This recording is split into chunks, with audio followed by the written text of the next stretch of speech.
नमस्कार दोस्तों, मेरा नाम है दिनेश कुमार। एक बार फिर मेरे चैनल में आपका बहुत बहुत स्वागत है। और आज हम बात करने वाले हैं सेफ्टी ड्यूरिंग माइक्रोटोमी। मतलब माइक्रोटोमी करते समय या माइक्रोटोम का इस्तेमाल करते समय आपको कौन कौन सी सावधानी रखनी चाहिए।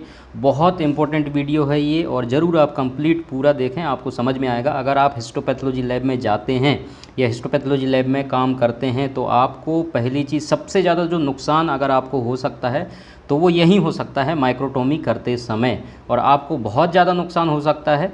इसीलिए आपको लिए मैं ये वीडियो बना करके स्पेशली दे रहा हूँ ताकि आपको कोई भी परेशानी ना हो, पहले से आप सतर्क रहें, अलर्ट रहें और जानकारी आपको मिल सके। तो इसलिए कंप्लीट आप वीडियो को ज़रूर देखना ताकि आपको नॉलेज इसमें पूरा मिल सके। अब हम बात कर लेते हैं हिस्टोपैथोलॉजी लैब में जब भी आपका ज्वाइनिंग होता है या फिर आप ट्रेनिंग के लिए जाते हैं, चाहे आप सीखने के लिए जाते हैं, आपको कंप्लीट बात वहाँ पर नहीं बताई जाती है। इसीलिए मैं आपको यहाँ पर बता देता हूँ, हिस्टोपैथोलॉजी का नॉलेज आपको कंप्लीट देता हूँ मैं अपने चैनल पे। और मुझे इंटरेस्ट पहले से ही था हिस्टोपैथोलॉजी में, अभी भी है, और इसमें स्कोप भी बहुत अच्छा होता है हिस्टोपैथोलॉजी के लैब में।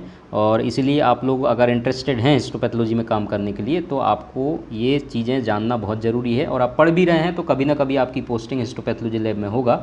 तो माइक्रोटोम एक ऐसा इंपॉर्टेंट इंस्ट्रूमेंट होता है हिस्टोपैथोलॉजी लैब में जिसका टेक्निक हर किसी को नहीं आता है। अगर जिसने ये काम सीख लिया उसके लिए बहुत ही इम्पोर्टेंट हो जाता है, उसकी वैल्यू बढ़ जाती है। अगर किसी ने माइक्रोटोमी सीख ली और उसका एक्सपीरियंस इसमें हो जाता है तो बहुत ज़्यादा उसकी वैल्यू बढ़ जाती है। मैं अपने एक्सपीरियंस के साथ मैं आपको बता रहा हूँ। अब सेफ्टी की कुछ बात कर लें। जैसे पहला सेफ्टी, यहाँ पर कुछ में लिखा हुआ है, कुछ आपको अपने प्रैक्टिकली नॉलेज में आपको दूंगा। इसमें जब आप कटिंग करते हैं सबसे पहला चीज़ आपका ये नाइफ़ होता है। जब ये नाइफ़ को आप हाथ में लेते हैं तब आपको सबसे बड़ी सावधानियां ये रखना है, ये नाइफ़ आपके पूरे उंगलियों को काट सकता है। इस बात का आप विशेष ध्यान रखना। बहुत शार्प होता है ये नाइफ़। जब भी आप इसको हैंडल करते हैं तो प्रॉपर तरीके से, सही तरीके से आपको इसको पकड़ना है अपने हाथों से। और दूसरा चीज़, जब इसको फंसाते हैं यहाँ पर या फिर इसको निकालते हैं, और ये गार्ड जो होता है नाइफ़ का वो भी प्रॉपर तरीके से प्लेस होना चाहिए। इस बात का आपको विशेष ध्यान रखना है। जब आप इसको इस्तेमाल नहीं करते हैं तब भी ये गार्ड को जो है आपको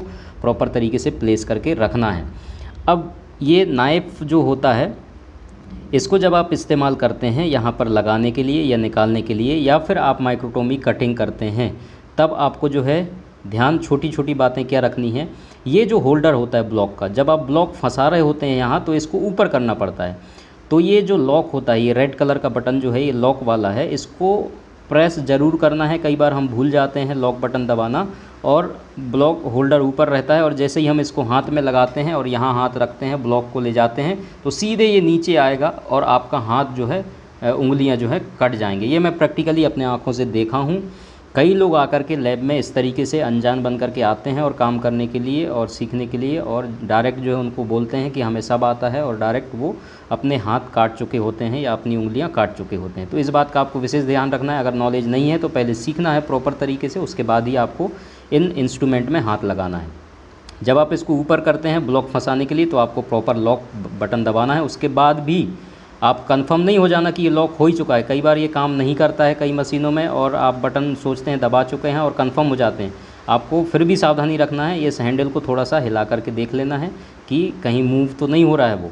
अगर मूव हो रहा है तो आपको पहले ही पता चल जाएगा, ये नीचे चला जाएगा।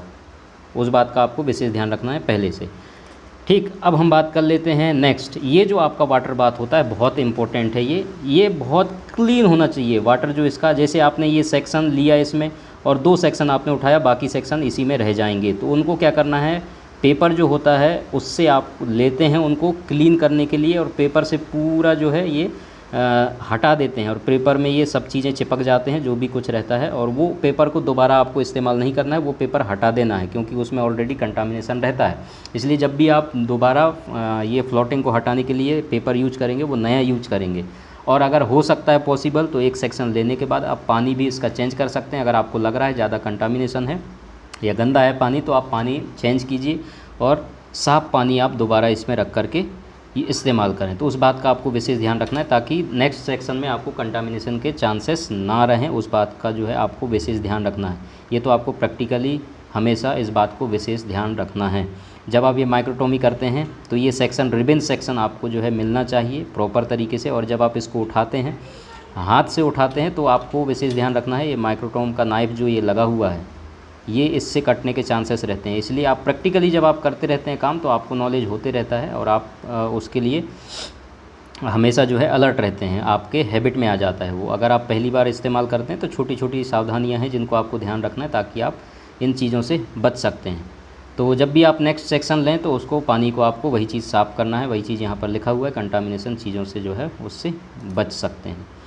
अब हमारा जो है नेक्स्ट है वही चीज़ है, ब्लॉटिंग पेपर जो आप इस्तेमाल करेंगे उसको आप नया इस्तेमाल करें। एक बार जब आप हटा देते हैं कंटामिनेशन को तो दोबारा दूसरा जो है सेक्शन जब आप लेंगे तो पानी आपका पूरा साफ़ होना चाहिए और कोई भी कंटामिनेशन नहीं दिखना चाहिए आपके वाटर बाथ के पानी में। तो उस बात का आपको विशेष ध्यान रखना है। अब जो नाइफ़ होता है डिस्पोजेबल ब्लेड, तो ये कहीं से भी ख़राब नहीं होना चाहिए, उस बात का आपको विशेष ध्यान रखना है। अभी देखो जैसे मैं पहले बता रहा था ना, ये ब्लॉक जब हम फंसा रहे होते हैं ना तो आपकी उंगली सीधे जो है ब्लेड के ऊपर ही रहते हैं।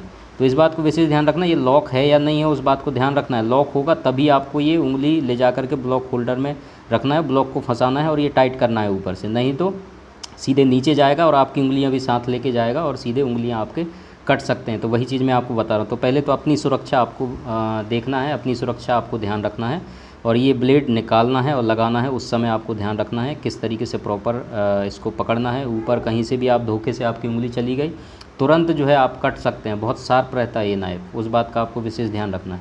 और ये ब्लेड चेक करना है कटिंग करने से पहले कि इसमें कोई ब्लंट तो नहीं है या धार इसका ख़त्म हो गया है कि कैसा है, ब्लेड सही है नहीं है प्रॉपर तरीके से, वो आपको ध्यान रखना है। कई बार क्या होता है हम ट्रिमिंग करते समय ऐसे बहुत सारे ब्लॉक उसमें इस्तेमाल कर चुके होते हैं जिस कारण कोई ब्लॉक अगर हार्ड है या फिर वो ब्लॉक में बोनी टिश्यू है तो उसके कारण ये ब्लेड जो आपका धार इसका ख़त्म हो जाता है और उससे जब आप सेक्शन कटिंग करते हैं तो प्रॉपर वे में इस तरीके से रिबन सेक्शन नहीं मिलता है आपको और कट कट के और टिश्यू का कुछ पार्ट भी छूट जाते हैं जिससे प्रॉपर सेक्शन नहीं आता है। तो उससे माइक्रोस्कोपी करते समय पैथोलॉजिस्ट को प्रॉब्लम होता है और प्रॉपर सेक्शन नहीं आता है, टिश्यू का पूरा पार्ट जो आना चाहिए वो नहीं आ पाता है, छूट जाता है बीच में। इसलिए प्रॉपर नाइफ़ जब आप इस्तेमाल करते हैं माइक्रोटोमी करते समय, कटिंग करते समय, तो उसको ध्यान देना है। प्रॉपर डिस्पोजेबल नाइफ़ जो होता है वो सही होना चाहिए और धार उसका बिल्कुल परफेक्ट होना चाहिए। और जब भी आप सेक्शन लेते हैं तो नया माइक्रोटोम नाइफ़ जब आप इस्तेमाल करते हैं तो उसमें कोई दिक्कत नहीं आता है, लेकिन जैसे जैसे आप यूज करते रहते हैं तो उसकी धार जो है ख़त्म होने लगती है और फिर जो है सेक्शन आपका प्रॉपर नहीं मिलने लगता है। तो वो प्रैक्टिकली आपके नॉलेज में आते रहता है, जो जब आप काम करते रहेंगे तो आपको पता चलने लगता है कि इसका धार कब ख़त्म हो रहा है, कब नाइफ़ को नुकसान पहुंच चुका है, तो आप चेंज कर लेते हैं उस हिसाब से। ठीक है, जैसे इस साइड से आप काट रहे हैं तो यहाँ इस सेक्शन में आप ये जैसे आपने 10 ब्लॉक काट लिए और प्रॉपर कटिंग आ गई, फिर आपको मालूम चलने लगता है कि अब इसका धार जो है ख़त्म हो रहा है, तो फिर आप साइड जो है चेंज कर देते हैं। तो इस तरीके से जो है आपको ध्यान रखना है, छोटी छोटी बातें हैं जो बहुत अहमियत है, इम्पोर्टेंट है। ठीक है, तो इस बात को आपको ध्यान रखना है। सबसे पहले तो भैया अपनी सुरक्षा आपको रखना है, तो आपके हाथ वगैरह ना कटें उस बात का ध्यान रखना है। कई लोग ऐसे आए हैं जो लैब में अपने उंगलियों को काट चुके हैं, इसलिए आपको विशेष ध्यान रखना है। तो वीडियो कैसे लगा और ये ज़रूर आप मुझे बताएं कमेंट्स करके। और thank you so much video देखने के लिए। अगर नॉलेज मिला है आपको तो वीडियो को शेयर कर देना, लाइक कर देना और चैनल पे पहली बार आए हैं तो सब्सक्राइब ज़रूर करना। Thank you so much.